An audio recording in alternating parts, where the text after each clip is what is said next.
Chapter 16. The Path to Enlightenment. Accomplishing the set task of dispelling the robbers away from the saint's hermitage, Rudra arrived in the capital. His conquest received meed of praise and blaze of glory in abundance from all the citizens. He dismounted his horse and then walked across the enclosing mob towards the platform where Vishnukarma was standing and looking at him grandiosely, perhaps for more at being contented for having chosen him as the right man. Vishnukarma showered his blessings and graces upon Rudra as he promptly pulled him by the shoulder to embrace him in his lofty arms. "I am pleased to see your glowing mastery to win over justice, immorality, and iniquity. You gave without an expectations of a return. You care for unknowns but don't care if people sing your praises. And you give away your fortune to the unfortunate ones. And that is a sign of a man who walks the path of enlightenment. Your yet another victory is invincible, and I am sure there are more in line destined for you. You have manifested a great accomplishment, and I am assuredly certain that the same you would demonstrate during the warfare." Rudra's intuition keyed about something outrageous that might have taken place behind his back, something fiercely revolting that Vishnukarma had to mention about war.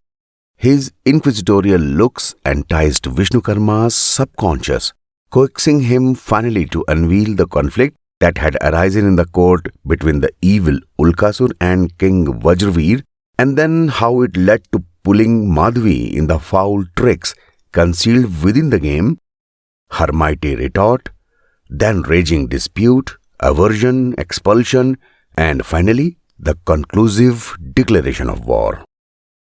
Rudra stood soundlessly still, his fist clenched hard, cemented by his sides, brewing ferocity like a storm out at sea, lungs steaming up inside. His foaming fury could distinctively be sensed through his blazing eyes, emitting rage faster than destructive magma, resolute to burn what may fall in his way. Perceiving that insurgent turmoil running by Rudra's ribs, Vishnukarma placed his hands on his shoulders and spoke in his low-pitched baritone. "Whatever happens, transfers into valid reasons, be today, tomorrow, or sometime later, but it surely does. Cognitively, it may be a challenge to accept and endure, especially when our dear ones are involved and have suffered because of what happened. But with it, you become more resilient as those sufferings supply surge of vengeance in your blood to avenge their dignity, respect, and honor. Because when adharma, unrighteousness, or wickedness is uncontrollable, war is inevitable." Vishnukarma's imminent wisdom echoed in each and every word he pronounced to escort Rudra towards the reasonably right path and absolutely accurate direction. They were not only the words of perception or virtue, but the words of self-reliance, self-absorption, and self-mastery.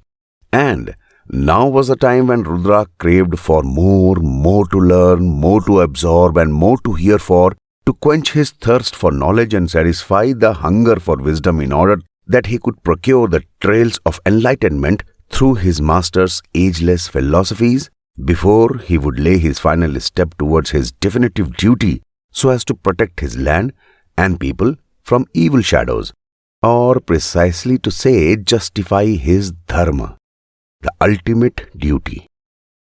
He turned around and looked at Vishnukarma and then asked him to reinvigorate his emotionally shattered soul by giving him wisdom for knowledge to distinguish the right by performing the ultimate duty for justice from wrong, which he would have to indulge into by slaying the ones who never caused him any harm, as well as to win the mind and self-control, hence to being just and stable.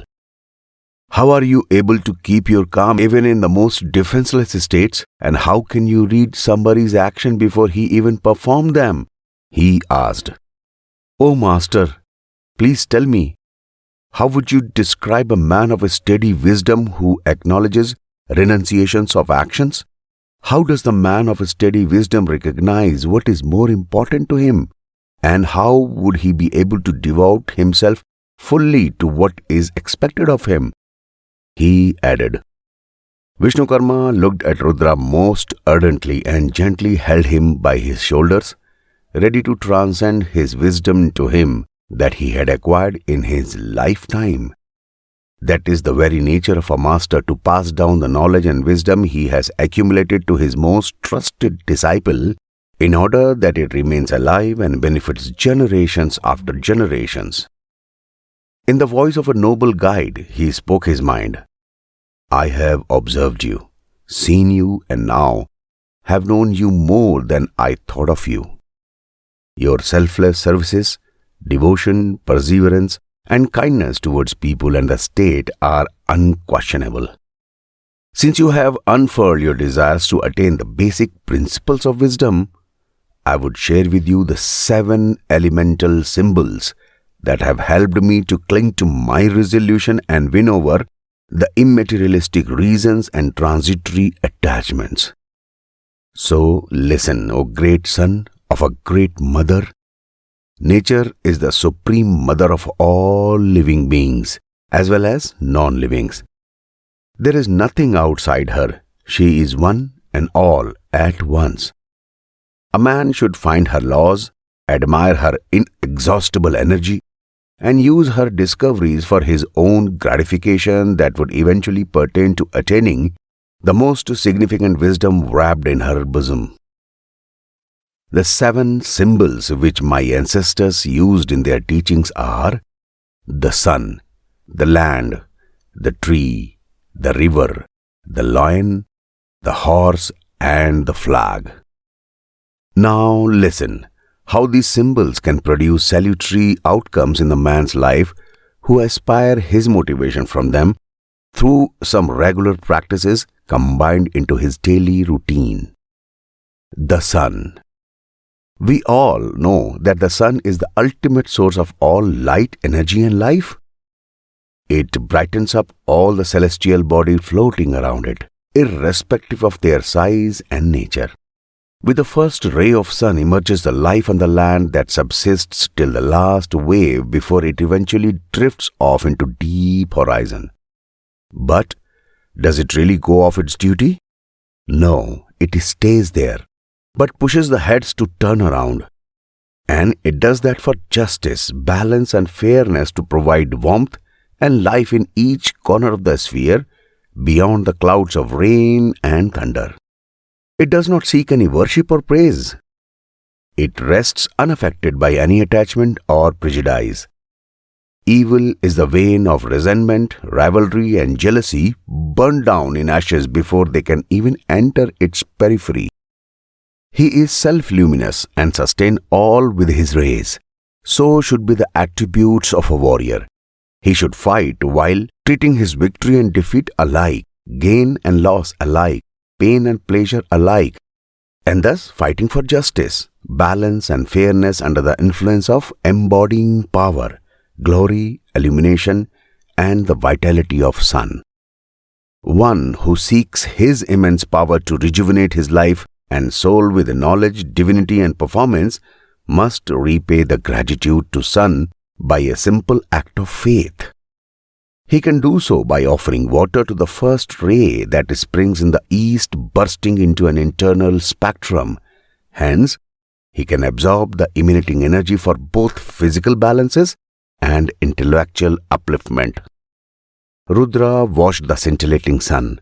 His face glowed with brilliance and a warm radiance.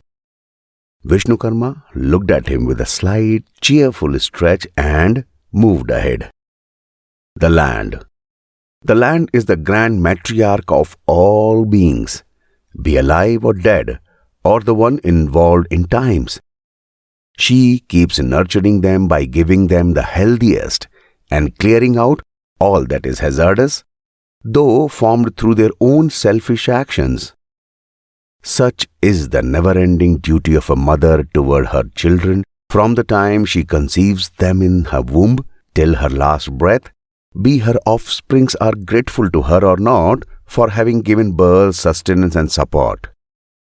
She keeps giving to all her children, be they are satanic or righteous, without asking for anything in return, hence dedicating all her actions to the great Lord, with her mind fixed on her utmost duty, freed from the feelings of hope and sadness, and cured of all outcast reasonings. Such is the power of virtue, care, nurture, fertility and patience she possesses under the thick layer from inner coat to the outer. However, it is inscrutable for us to even think up a way to repay her sacrifices, yet we must pay our gratitude to her by the daily practices of reciprocity to honor her benevolent spirit. I would advise you to bow to her and feel her with your palms before placing your feet into her lap while you rise with the morning bird. She would bestow you with her infinite blessings and affections and will protect you from any injury you may receive in a fall, like a leaf is protected from any crack when it drops on the ground. The tree. The tree stands mute, sturdily firm to its grounds where it belongs to with its strapping and powerful limbs. No season can chase it away, nor can it be lured to any temptations. No matter how old does it grow, it still bears the seeds in a collection of sweet fruits and fragrant flowers that are tightly embraced by burgeoning branches that keep fermenting with beautiful green leaves. Its bulky roots keep hopping in and out of the ooze during the hardest winds and rains, but with nobility. It strengthens them, holding on to the ground. However, with its great boughs, it strives to touch the sky. Vishnukarma looks at Rudra and asked, "With all that you hear, I don't think a wise young like you need a descriptor for more elucidation. What can we take away from these properties? Would you like to demonstrate what can be interpreted by these characteristics of the tree?" Rudra felt honored by such an opportunity to speak his mind. His expressions were deliberate as he prepared to articulate his thoughts, as if he were measuring every word he was about to say. We should perform our obligatory duties, always staying humble and grounded to our roots, by not exulting in the powers and glory we possess, and also by not deviating from our paths towards materialistic gains in prosperity. We should cultivate our mind for the services of others, no matter how powerful we grow, hence planting our actions in immortal nobility. When you say sweet fruits and fragrant flowers, they are given away to the starving, hence pertaining to the sacrifice and charity. The interlacing connections among all parts of the tree shows their teamwork. And when you mention about high boughs striving to touch the sky, transpires the altitude of wisdom one should aspire for. Vishnukarma's pride was evident in his gleaming eyes at Rudra's imminent rejoinder. He then moved ahead to elucidate the next symbol of virtue, the river. The river is a symbol of great flow of life inside and the life outside. Wherever it passes from, crops up a life in an eternal form of nature, mesmerizing and enchanting the land, the mountains and the trees. It keeps flowing, quenching the thirst of nourishing the environs. No smut can impure its waters, no rock can obstruct its ways. It does not flow in a straight line. It has many twists and turns, so compelling and so vitalizing, yet remains so calm and so composed. Such is the nature of its imperishable streams. It begins at source and returns to the source, unerringly every single time without exception. So, should we determine to imbibe in our life, sacred, pure and life-giving, no matter where we go, whom we meet, and how many twists and turns we encountered during our earthly journey. We should always be patient, stable, and generous. It would help you to progress through your goals with a flow, just going forward in your journey. And most imperative to our life journey, when it reaches lastly to its source through an eternal change to be transformed into one and become part of the great sea. The very moment of the transition for the river signifies our moment of transformation, which ensues when our running mortal journey comes to its end. Vishnukarma rested for a while, took a deep sigh, and then resumed. Now listen, O great warrior, about the greatest warrior, who would teach you what impact you can draw on the rolling world with a single roar of dharma. The lion. He fearlessly walks the abandoned paths in the darkest hour. He finds his solace in solitude and strides no terror in his deep-chested heart. His dominance regulates the balance in his territory. His intrepid spirit threatens the demons, and the leadership he administers in his dominion is indisputable. A warrior would be when he transacts like a lion. A lion's roar holds the degeneracy. It is a fear that shakes the rogue up and draws glorious shield to its realm. The lion charges us to creatively moderate and not overdo it. Rather, keep a quiet mind, employ sound judgment, and pay attention to optimum timing when going about life ventures. Sometimes it is an avatar of Vishnu, and sometimes a divine mount of the mightiest goddess. He is all-time king of the jungle that threatens all those who take refuge in timidity. It treads skillfully and gently while still putting all its weight down. What all can we not inherit from this magnificent creature of nature? Wisdom, power, royalty, dignity, courage, justice, ferocity, authority, and leadership. It has it all. Wear a heart of a lion and you shall conquer the world. The horse. If you ever need to strive for a balance between wisdom and power, ambition and desire, and pain and discipline, you should learn this from the very figure of speed, the horse.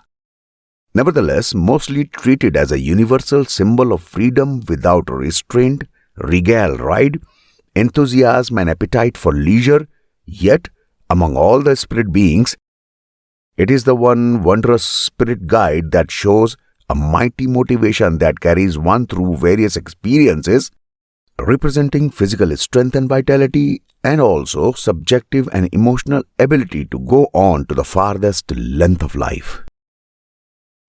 It does forgive, but does not forget, especially a critical situation it has dealt with. It practices its keener hearing for the three primary functions: to detect sound, to determine the location of the sound, and to provide sensory information that allows him to recognize the identity of certain sources, hence remains highly alert and can even slumber while standing, and works in a partner system where one watches over the other while they rest. There are more innumerable attributes we can count upon to discover how this mighty creature can influence the ways of our life. But to conclude, I must advise you adhering to the methods of discipline and wisdom it exercises in its own virtuous ways. Next time you go for a regal ride, remember to look at him with your heart and not with your eyes. You shall surely have a shoulder to rest. At this, Vishnukarma pulled up a bit and glanced at his mighty white stallion standing gracefully in the large moistened porch of his grand house, with no laces tied around his scruff, nor with any confinement haltering his freedom to walk and graze around. The wind whisked his mane into air like cloudy strings as he turned towards his old friend to reciprocate his warm look. Now, I would tell you about the last, but not the least, the seventh elemental symbol that represents the value of a nation. He said, continuing his conversation with Rudra, "The flag. A flag is not just a triangular cutout of a fabric wrapped on a high, solid wooden staff, but it symbolizes a kingdom as a whole. In its short, three-cornered forms, it holds the dignity, honor, and pride of the nation. On the battlefield to the warriors, it always means a soothing shelter. They watch it for longer, blissfully lost in a trance of patriotism. It shows them the right direction of the wind and to gain confidence as it flutters proudly in the frantic winds. It storms into the conquered lands and compels men to bow before it. One who fights for its pride and honor fights for the truth and justice, not just for the vanity or the victory. A warrior is he who holds the flag of his kingdom, hence holds the pride of his nation. And here I am accomplished with transferring all the virtues of secret wisdom I learned from my teachers to you. I hope you would benefit the maximum from this knowledge and try to make the most of it through the journey of your life. However, to gain the end results, the knowledge that has just been revealed to you must be practiced and absorbed into your heart by a steady, faithful endeavor for it to be serviceable. Free from the fetters of hope and fear, a true warrior engages himself with enthusiasm in the great battle against evil and affliction. Therefore, reflect on it adequately and use it the way you may yearn." Concluded Vishnukarma with the ultimate holy remarks. Rudra stood in front of him with hands joined in his greatest gratitude and said, "After hearing the utmost discourse of knowledge and hence obtaining the wisdom, all my doubts have been smashed. I feel revived and rejuvenated. I shall surely follow all your commands and perform my obligatory duties to defend the pride, honor, and dignity of my nation, and repay the gratitude to nature by the ways you have taught me. But I don't know how to repay the gratitude a master has showed on his unworthy disciple, how to honor the teachings he bestowed upon me so generously, and how to stand his dignity for trusting an amateur so modestly." Uttering the very words, Rudra fell on Vishnukarma's feet and breathed heavily, perhaps to restrain the dribbling torrents of sentiments within his stirring heart. Vishnukarma lifted him upright and embraced him fast this time with a patriarchal affection and said, "No one else could be worthier than you, my son. You earned what you deserved, and I'll make sure that you will receive what you do deserve." Rudra ensured Vishnukarma to follow the path of wisdom showed by him on the battlefield and raised his hand to avow to kill Gajradhan with his bare hands and offer his head in the feet of Madhavi to indemnify her tested dignity. Conjoined to his pledge, Vishnukarma swore to kill Ulkasur and free the reins from the vicious demon.